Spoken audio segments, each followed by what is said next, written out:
આય અહીં ઢગલો થા. અહીંયા બેસ એવું બોલાય. ઢગલો થાય એટલે શું? હારું હવે કેમ મોડી આવી? અરે આપણી સોસાયટીની પાછળ પેલો ભજીયાનો શોરૂમ ખુલ્યો ને. ભજીયાનો શોરૂમ હોય લી દુકાન હોય અરે આખું મસ્ત કાચનું બનાવ્યું છે. એટલે શોરૂમ કહેવાય. અરે પણ આખું સાંભળો તો ખરા.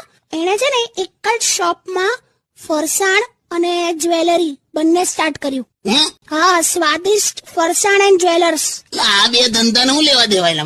મને આ તો એટલે મોબાઈલ ની શોપ હોય તો એક બાજુ એસેસરીઝ વેચાતી હોય તો બરાબર છે. ગેરેજ હોય તો ચલો ગાડીનું રિપેરિંગ ની સાથે સાથે સેકન્ડ હેન્ડ ગાડી વેચાતી હોય બરાબર. પણ ફરસાણ અને જ્વેલર્સ કોઈ હિસાબે મગજમાં નથી બેસતું. અરે હશે હવે લોકોની ફેસિલિટી માટે. જેને ભજીયા ખાવા હોય ભજીયા ખાય અને જેને જ્વેલરી લેવી હોય જ્વેલરી લે.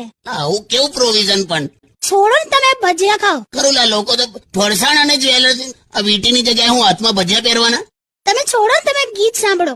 પણ આ કઈ રીતે ફરસાણ અને જ્વેલર્સ? અરે